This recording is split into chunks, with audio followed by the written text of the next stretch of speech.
1761 में लड़ी गई पानीपत की तीसरी लड़ाई, जो कि मराठों यानी कि सदाशिवराव भाऊ, विश्वेश्वरराव पेशवा और उधर से अफगानिस्तान का शासक अहमद शाह अब्दाली, लुटेरा दुरानी शासक, इनके बीच में लड़ा गया। 14 जनवरी की वो ठंड, और दोनों सेनाएं आमने सामने थी। दोस्तों, एक दिन में 40,000 सैनिक मारे गए।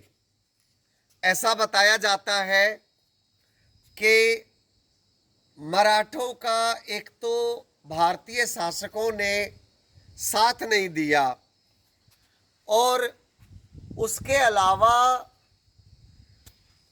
उनके पास पहली बार बारूद का प्रयोग जो तोप में हुआ, देखिए बारूद का प्रयोग इससे पहले भी थोड़ा बहुत हुआ है, लेकिन जिस तरह की तोपों में उस समय दुश्मन ने प्रयोग किया बारूद का, तो वो ऐसा लगता है कि निर्णायक सिद्ध हुआ।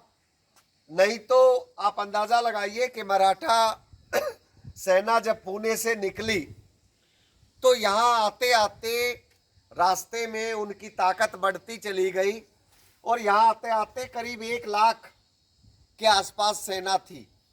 और इस सेना को देखते हुए अहमद शाह अब्दाली की सेना छोटी थी, लेकिन बारूद का तोपों में इस तरह से प्रयोग करना, और मराठे इस हिसाब से भी मात खा गए कि जब सदाशिवराव असेस कर रहे थे सेना की ताकत को, तो उन्होंने ये पाया कि सामने अहमद शाह अब्दाली के जो सैनिक थे, अहमद शाह अब्दाली ने अपनी सेना को 3 भागों में बांट दिया था। एक हिस्सा सामने खड़ा था और एक हिस्सा यमुना की तरफ, यहाँ से थोड़ी दूर यमुना है, और उन दिनों में ऐसा बताया जाता है, क्योंकि अब ये 250 साल की बात हो गई, कि यमुना बहुत करीब से बहती थी इस जगह से। और अहमद शाह अब्दाली ने एक बहुत गहरी खाई खोद रखी थी, ताकि जब मराठे आगे बढ़े युद्ध में तो वो उस खाई में गिर जाएं। मराठे उसकी चालाकी को भांप नहीं पाए, और मराठे केवल सामने देखते रहे थे, और दाएं और बाएं जो सेना की टुकड़ियां छिपा दी गई थी उनको मराठे नहीं देख पाए। तो जिस तरह से जब वो आगे बढ़े, मराठों को बड़ी चालाकी से अहमद शाह अब्दाली ने पहले आगे बढ़ने दिया। देखिए, हम थोड़ा सा आगे निकल करके आपको दिखाएंगे। यहाँ एक बहुत सुंदर कला पेंटिंग उस समय के युद्ध के बारे में भी दिखाई गई है। दोस्तों, जब आगे सेना बढ़ी तो क्योंकि सामने देख रहे थे मराठे, और दाएं और बाएं से आने वाली सेना ने उनको घेर लिया था, और जब वो आगे पहुंचे तो तोपों की रेंज में आने के बाद, उस खाई के आसपास आने के बाद, अचानक जब तोपों के गोले गिरने लगे तो मराठे 3 तरफ से घिर गए। और उस समय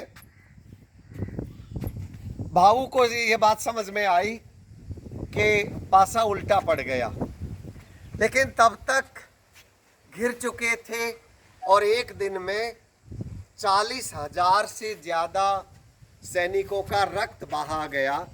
अभी थोड़ी देर पहले जो स्तंभ हम आपको दिखा रहे थे, वहाँ बताते हैं एक आम का पेड़ था। अभी हम आपको वो आम का पेड़ दिखाएंगे भी। एक बार आप कैमरा उधर कीजिए। तो ये जो आम के पेड़ के पीछे जो स्तंभ है, ये वाला आम का पेड़ वो नहीं है, वो आम का पेड़ काट दिया गया है, और अब एक केवल एक स्मारक है वहाँ पे, आप देख सकते हो। ये जो स्मारक है, यहाँ वो वाला आम का पेड़ हुआ करता। ऐसा बताया जाता है कि रक्त इतना बहा कि आम का रंग काला पड़ गया, इसीलिए इसको नाम भी जिस नाम से अब जाना जाता है उसे काला आम कहा जाता है। ये वो स्मारक है दोस्तों।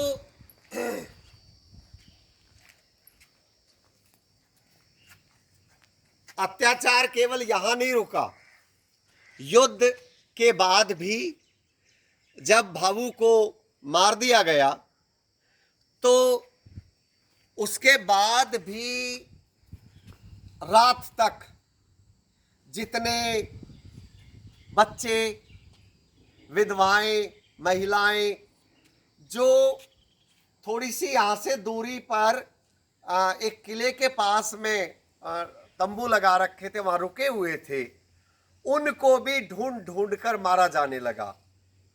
अब्दाली, जैसा कि हम सब जानते हैं, एक अत्याचारी था, एक लुटेरा था, और वो केवल सामने से युद्ध करना उसकी फितरत में नहीं था, बल्कि युद्ध में भी और वैसे भी हर कदम पे धोखा ही उनकी फितरत में था।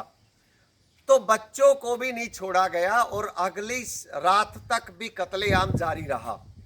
इतना रक्तपात हुआ कि ये पूरी धरती, उस समय कहा जाता है, किंवदंती है कि लाल पड़ गई थी। दोस्तों, यहां आने के बाद थोड़ा सा निराशा भी होती है कि सरकारों ने उतना सब इस यादगार को, इस ऐतिहासिक स्मारक को उतना अच्छा बनाने के लिए